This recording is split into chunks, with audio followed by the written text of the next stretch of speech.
नमस्कार, जय हिंद, वंदे मातरम। प्यारे दोस्तों, आप सभी का मोस्ट वेलकम है आपके अपने YouTube प्लेटफॉर्म राजस्थान क्लासेस पर।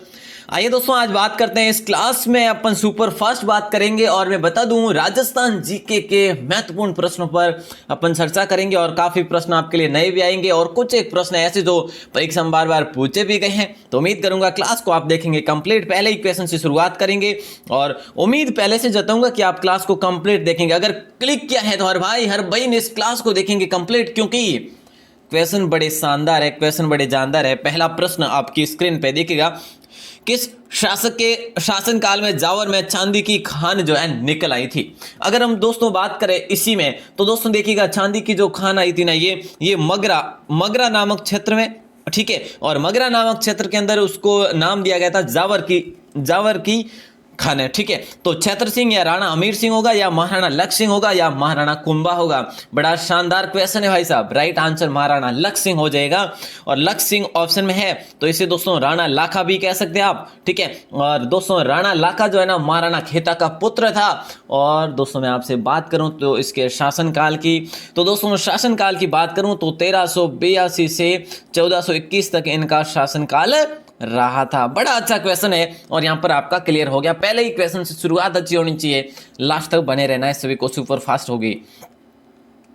नंबर 2 प्रश्न है कि मेवाड़ के किस शासक का काल स्थापत्य कला का स्वर्ण युग कहा जाता है? मेरे दोस्तों बड़ा शानदार प्रश्न है और प्रश्न क्या किया जा रहा है आपसे कि देखिएगा, मेवाड़ के किस शासक का काल जो है स्थापत्य कला का स्वर्ण युग कहा जाता है?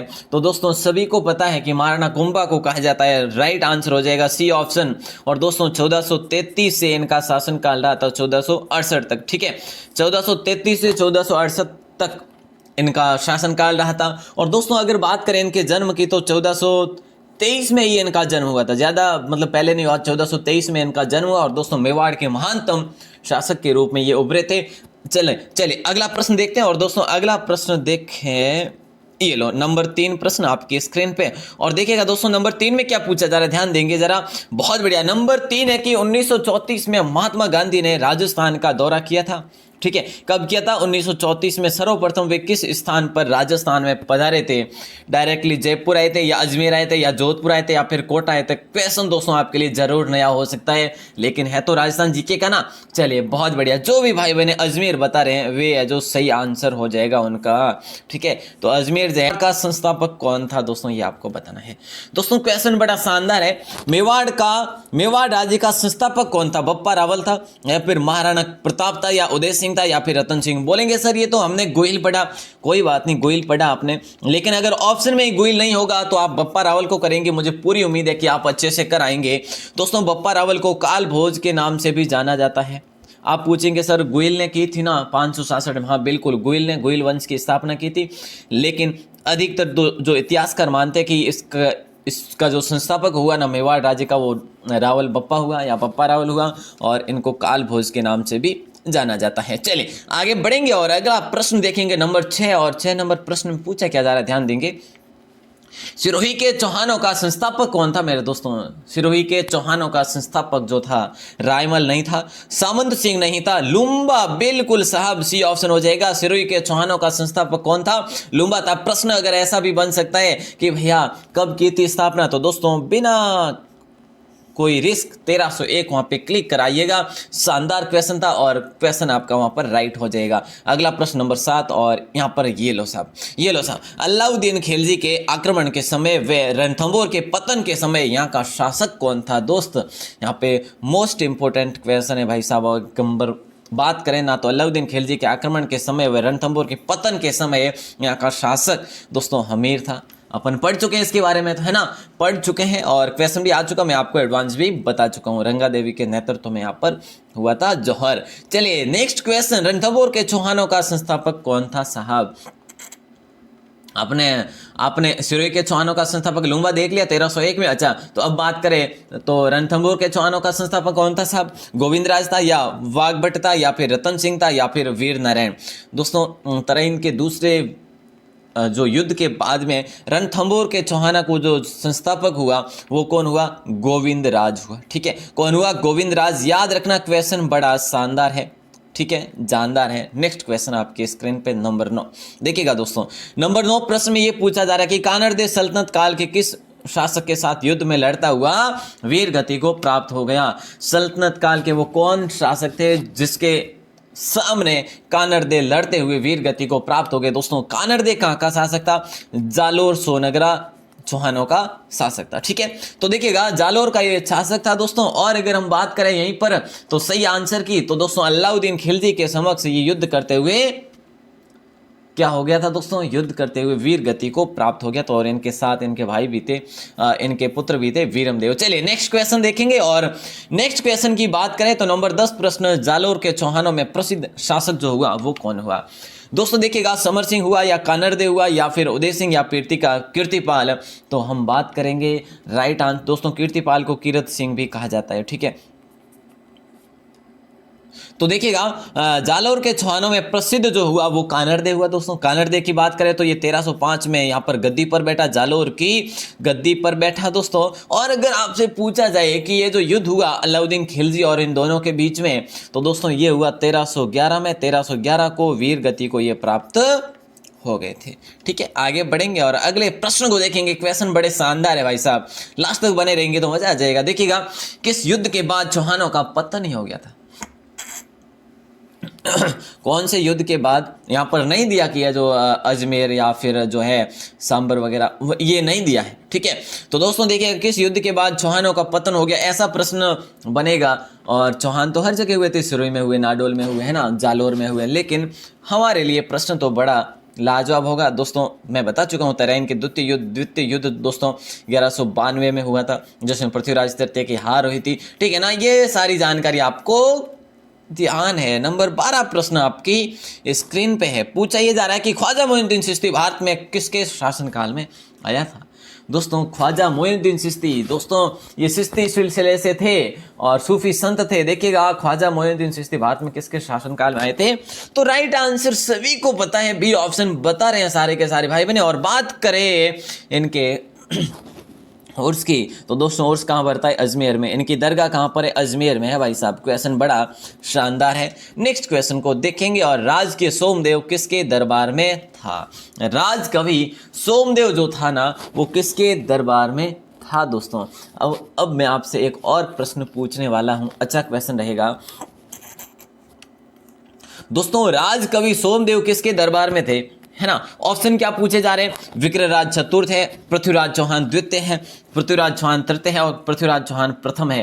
क्वेश्चन बड़ा शानदार है, विक्रराज हो जाएगा आपका राइट आंसर। आपसे मैं एक और प्रश्न पूछ लेता हूं यहीं पर दोस्तों। देखिएगा, कुंभा ने आचार्य सोमदेव को कविराज की उपाधि दी थी। ठीक है, तो कविराज सोमदेव दोस्तों, कविराज सोमदेव जो थे ना, आचार्य सोमदेव या कविराज, तो ये सोमदेव एक और थे जो महाराणा कुंभा के कविराज थे, महाराणा कुंभा के। ठीक है, तो ये चीज भी आप ध्यान रखना, अगर ऑप्शन दोनों भी आ जाए ना तो दोनों दोस्तों अलग अलग होगा। वहां पर पूछा क्या जाएगा, देखिए कविराज की उपाधि किसने दी, क्वेश्चन को अलग तरीके से पूछा जाएगा। ठीक है, कविराज की उपाधि किसने दी थी सोमदेव? तो महाराणा कुंभा ने दी थी, है ना। इस प्रकार से जो है प्रश्न अलग अलग बन सकते हैं। नेक्स्ट क्वेश्चन नंबर 14 प्रश्न ये पूछा जा रहा है, चौहानों का सर्वाधिक विस्तार किस शासक के काल में हुआ? चौहानों का सर्वाधिक विस्तार किस शासक के काल में हुआ था? तो देखिएगा, पृथ्वीराज, वासुदेव, विग्रहराज या फिर अर्णवराज। चौहानों का सर्वाधिक विस्तार, तो दोस्तों विस्तार जो हुआ ना विग्रहराज चतुर्थ के काल में हुआ था। क्वेश्चन बड़ा शानदार है, विग्रहराज चतुर्थ। ठीक है, आगे बढ़े, अगले प्रश्न को देखते हैं। और अगला प्रश्न, सांबर के चौहानों का संस्थापक कौन था दोस्तों? ये आपसे पूछा जा रहा है दोस्तों। सांबर के क्षेत्र को सपाद लक्ष्य भी कहा जाता है। क्या कहा जाता है? सपाद लक्ष्य भी कहा जाता है। अच्छा, तो संधराज थे संस्थापक, या हर्षनाथ थे, या फिर वासुदेव थे, या फिर जो है जयराज थे? सभी जानते हैं भाई साहब, वासुदेव हो जाएगा राइट आंसर। सी ऑप्शन को लॉक किया जाए। क्वेश्चन बड़ा शानदार था। नंबर 16 आपकी स्क्रीन पे आ चुका है, जल्दी से आइएगा, पढ़ते अपना आज की क्लास को। किस शासक ने 5 वेधशालाओं का जो है निर्माण करवाया? 5 वेधशालाओं का निर्माण करवाया। मान सिंह या फिर भारमल या सवाई जय सिंह या मिर्जा राजा जय सिंह? यहाँ पर कंफ्यूज मेरे भाई बहन हो जाते हैं। तो दोस्तों देखिएगा, किस शासक ने 5 वेधशालाओं का निर्माण। दोस्तों देखिएगा, मिर्जा राजा जयसिंह और सवाई जयसिंह ये अपन हो जाते हैं कंफ्यूज। मैं आपको बता दूं, मिर्जा राजा जो जयसिंह थे ना, इनका शासनकाल पहले था, उसके बाद आए थे सवाई जयसिंह। बाद वाले शासक जो थे वो सवाई जयसिंह थे, ठीक है। पहले वाले जो थे मिर्जा राजा जयसिंह थे। अच्छा, तो बाद वाले जो थे ना, इन्होंने 5 वेधशालाओं का निर्माण कराया सवाई जयसिंह ने।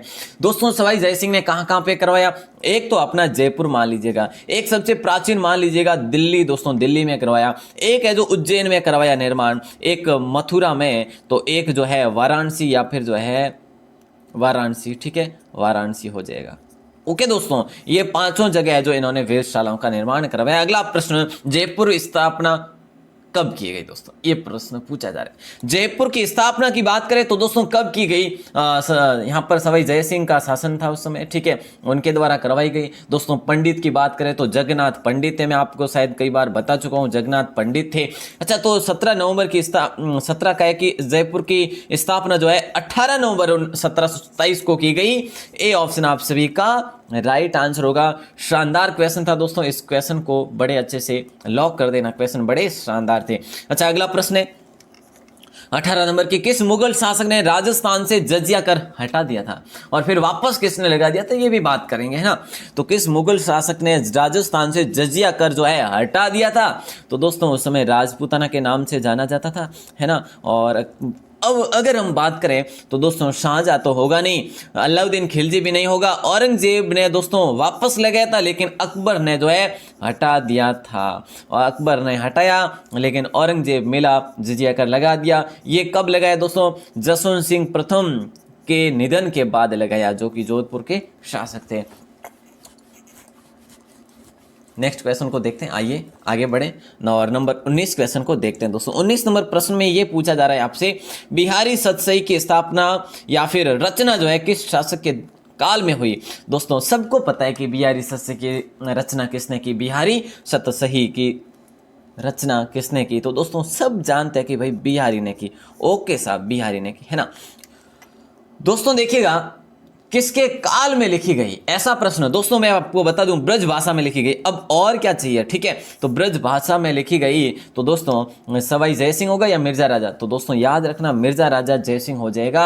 आपका राइट आंसर बी ऑप्शन हो जाएगा। क्वेश्चन बड़ा इंपॉर्टेंट था और ऐसे प्रश्नों पर ध्यान रखना, निगाहें रखना, कहीं चूक ना जाओ भाई साहब। नंबर 20 प्रश्न आपकी स्क्रीन पे देखिएगा, पुरंदर की संधि शिवाजी व औरंगजेब के मध्य मिर्जा राजा जयसिंह के प्रयासों से कब हुई थी? पुरंदर की संधि शिवाजी व औरंगजेब के मध्य मिर्जा राजा जयसिंह के प्रयासों से कब हुई? जून 1665 में, अगस्त 1661 में, या जून 1656 में, या दिसंबर 1650 में? दोस्तों शानदार प्रश्न है, राइट आंसर होगा 11 जून, ठीक है। कौन सा 11 जून? अब आप बताएंगे सर कौन सा होगा, ए होगा या फिर सी होगा? तो दोस्तों 1665 हो जाएगा, ए ऑप्शन सही आंसर होगा। पुरंदर की संधि शिवाजी और औरंगजेब के मध्य मिर्जा राजा जयसिंह के प्रयासों और नेतृत्व में हुई थी, ठीक है। यहाँ पर कई किले जो है शिवाजी को यहाँ पर औरंगजेब को देने पड़े थे। नेक्स्ट क्वेश्चन नंबर 21 आपकी स्क्रीन पे, मिर्जा राजा जयसिंह को मिर्जा राजा की पदवी किसने दी थी, ये बता दो। मिर्जा राजा जो जयसिंह थे, इनको मिर्जा राजा की पदवी किसने दी थी? तो दोस्तों मैं आपको बता दूं कब दी, तो 1638 में दी। अब आप बताएंगे सर किसने दी? तो देखिएगा दोस्तों, शाहजहां ने दी। किसने दी थी? शाहजहां ने दी थी। बड़ा शानदार प्रश्न है साहब, इसको लॉक कर देना। मिर्जा राजा की उपाधि शाहजहां ने 1638 में दी। हर एक क्वेश्चन पे मैं 1 या 2 एडवांस बता ही रहा हूँ, या 3-3 4-4 भी बता रहा हूँ, तो लॉक करते जाना और सुपर फास्ट हो रही है। आमेर का कौन सा शासक अकबर के नवरत्नों में से एक था? आमेर का कौन सा शासक जो था अकबर के नवरत्नों में से एक था? कितना आसान प्रश्न है। तो दोस्तों लॉक करेंगे अपन मानसिंह के साथ। मानसिंह कहाँ के थे? आमेर के कछवाहा थे दोस्तों, आमेर के कछवाहा थे, है ना। चलिए बहुत बढ़िया, आगे बढ़ेंगे और अगले प्रश्न को देखेंगे। यही मानसिंह दोस्तों हल्दीघाटी युद्ध में सेनापति थे अकबर की। नेक्स्ट क्वेश्चन ये रहा दोस्तों, देखिएगा अकबर ने राजपूतों के साथ विवाह करते हुए कौन सी नीति अपनाई थी? ये लो, कितना शानदार प्रश्न है, कितना शानदार प्रश्न है दोस्त। धार्मिक नीति होगा, सुलह कुल की नीति होगा, या फिर धार्मिक नीति होगा, या फिर रिवाजों का आदान प्रदान होगा? तो दोस्तों मुझे पता है कि आपने ये क्वेश्चन नहीं पढ़ा होगा। अगर पढ़ा है तो आप सही बता रहे हैं, बी ऑप्शन। अगर नहीं पढ़ा तो आप बता रहे हैं कि रीति रिवाजों का आदान नहीं। दोस्तों सुलह कुल की नीति हो जाएगा, बी ऑप्शन राइट आंसर होगा। राजपूतों के साथ जो विवाह करते हुए कौन सी नीति अपनाई थी? तो दोस्तों सुलह कुल की नीति अपनाई थी। चलिए तो दोस्तों ये चीज़ों का आप ध्यान रखेंगे। अब अपन आगे बढ़ेंगे और अगले प्रश्न को देखने वाले हैं। चलिए आइए, नंबर 24 प्रश्न पूछा जा रहा है, संदवर्दई ने राजपूतों की उत्पत्ति मानी है।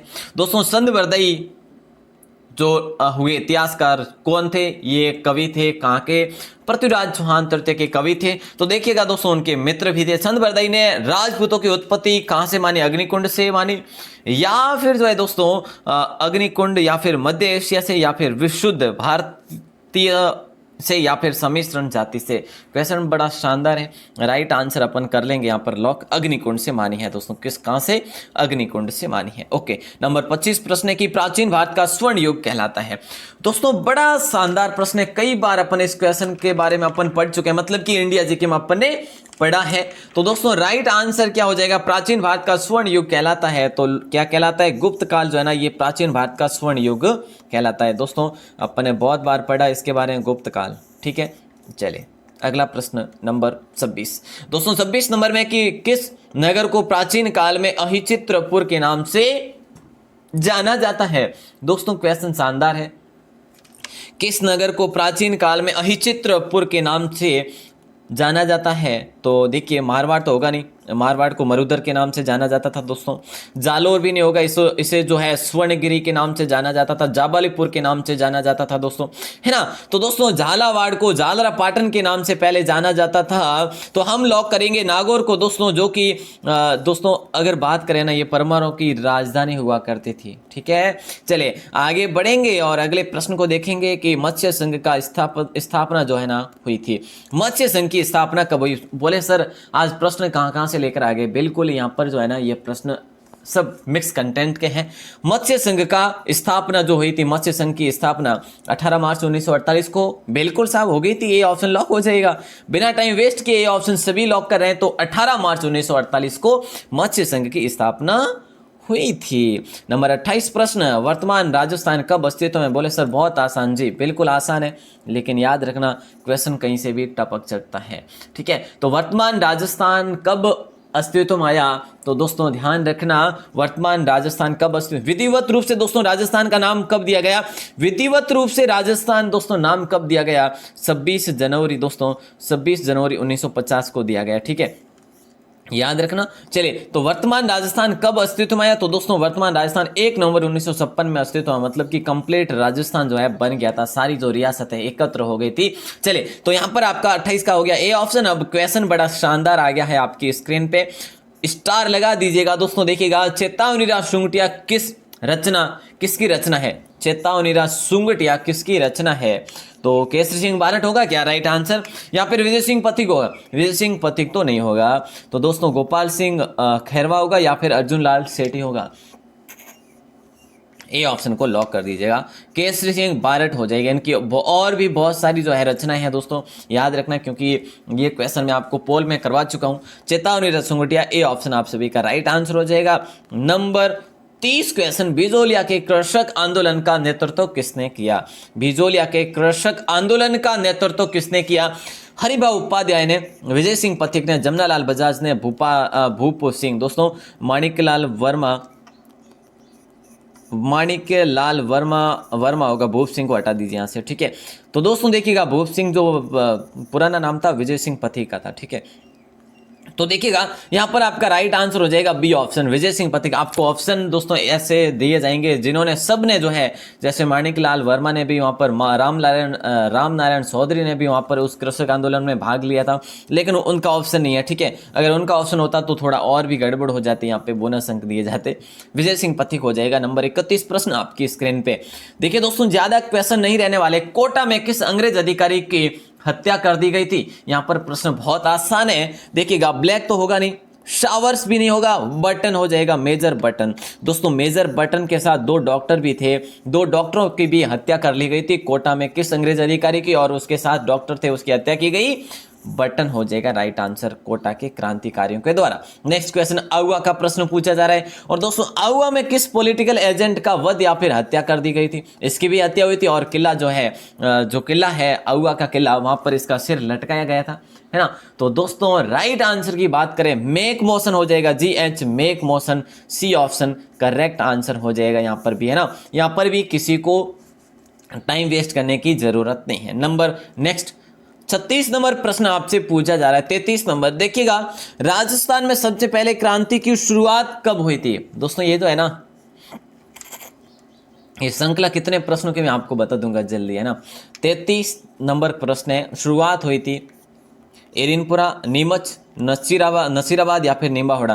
तो दोस्तों नसीराबाद। अब आप बताएंगे कि नसीराबाद से कब शुरुआत हुई थी और नसीराबाद कौन से जिले में पड़ता है? आपके लिए एक क्वेश्चन है, भले ही बाहर कमेंट सेक्शन में बताइएगा, जरूर बताइएगा। नसीराबाद से शुरुआत हुई, विस्तार से बता दीजिएगा दोस्तों। नसीराबाद से शुरुआत हुई, उसमें कौन कौन सी जो है दोस्तों श्रावणिया जो है शामिल हुई थी, या फिर कौन कौन सी जो है शामिल नहीं थी श्रावणिया? तो दोस्तों इस प्रकार से आप जरूर लिख सकते हैं विस्तार से, बाहर आके कमेंट सेक्शन में आपको जितनी जानकारी अपने मन से लिखिएगा, है ना। चलिए नंबर 34 क्वेश्चन आपके लिए वो क्वेश्चन ही था कि नसीराबाद से जो है विद्रोह हुआ, कब हुआ, नसीराबाद कहां पर है, वहां पर मुख्य भूमिका किसकी थी, कारण क्या था और उसके प्रभाव जरूर लिख सकते हैं दोस्तों बाहर आके, है ना। उम्मीद करूंगा आप सभी बाहर आके जरूर लिखिएगा। सहायक संधि का जन्मदाता किसे माना जाता है? दोस्तों क्वेश्चन आपका राजस्थान जीके का माना जा सकता है। सहायक संधि का जन्मदाता दोस्तों किसे माना जाता है? तो दोस्तों सहायक संधि का जन्मदाता वेलेजली को माना जाता है ना, वेलेजली को माना जाता है, लॉर्ड वेलेजली। लास्ट क्वेश्चन दूंगा दोस्तों, और किस राज्य ने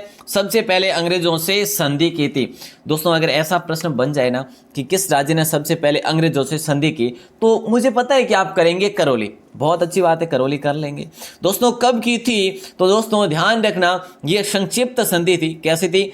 संक्षिप्त संधि थी दोस्तों, और इसे आर्थक्य अधीनस्थ पार्थक्य संधि भी कहा जाता है, अधीनस्थ पार्थक्य संधि भी कहा जाता है। तो ध्यान रखना, क्वेश्चन बड़े शानदार है। और दोस्तों आपसे पूछा जाए कब की गई, तो 15 नवंबर 1817 को की गई। ओके, हो गया क्लियर? चलिए तो दोस्तों वापस से बता दूं इस क्वेश्चन के बारे में, आपको बाहर आके कमेंट सेक्शन में बताना है। नसीराबाद से विद्रोह हुआ, सबसे पहले क्रांति की शुरुआत हुई, इसमें कौन कौन सी छावनियां शामिल हुई, कौन कौन से दल शामिल हुए, प्रभाव क्या रहे, कारण क्या रहे, ठीक है, और नसीराबाद कहां पर है, कहां से। चलिए तो इनकी जानकारी पूरी आपको बतानी, मैं मेरे कहने का मतलब आप समझ गए होंगे। उम्मीद करता हूं क्लास आपको अच्छी लगी होगी।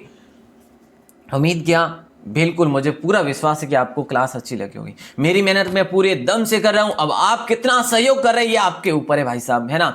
मैं तो सुबह शाम आपको क्लास दे रहा हूं, अगर थोड़ा और सहयोग होता तो एक और क्लास दे देता, मैं आपको एक और क्लास ले आऊंगा दोस्तों। अगर थोड़ा सा सहयोग करो तो शेयर वगैरह किया करो, और हर भाई हर बहन जो भी BSCC PTT या फिर LDC या फिर जो है हाईकोर्ट ग्रुप D RAS जो भी भर्ती परीक्षा की, पटवार, ग्राम सेवक, जिसकी भी रेट वगैरह की तैयारी कर रहे हैं, उनको शेयर करिएगा कि ये जो मैटर है ना आपके काम आने वाली चीज़ें हैं। तो दोस्तों आजकल जो है ना अपन बात करें ना, ग्रुप D का पेपर नॉर्मल आएगा, वहाँ पर भी लेवल किसी भी प्रकार का आ सकता है, क्या पता क्या लेवल है, उसमें इंग्लिश है। कभी अपने मतलब अपने दिमाग में आया कि इंग्लिश होगी ग्रुप D में, लेकिन है इस बार, ठीक है। तो लेवल किसी भी प्रकार का हर एग्जाम में आ सकता है। हर भाई हर बहन से निवेदन रहेगा, अगर पढ़ रहे हैं रेगुलर और हर कंपटीशन एग्जाम की तैयारी कर रहे हैं, हैशटैग लगा एक कंपटीशन एग्जाम, तो चिंता किस बात की भाई साहब, कंपटीशन एग्जाम की ही तो बात कर रहा हूँ ना। तो उसके लिए तो राजस्थान जीके और हिंदी कंपलसरी है, इंडिया जीके भी कंपलसरी है। तो पढ़िएगा, हमारे साथ जुड़िएगा, आपका वेलकम है। और आप पहले तो कंटेंट को देखिएगा, फिर विश्वास कीजिएगा। आप सभी का बहुत बहुत आभार, धन्यवाद। जिनका स्नेह और विश्वास है उनका लाजवाब है, आगे जुड़ने के लिए आपका फिर से धन्यवाद रहेगा। आप सभी का फिर से आभार। जय हिंद, वंदे मातरम।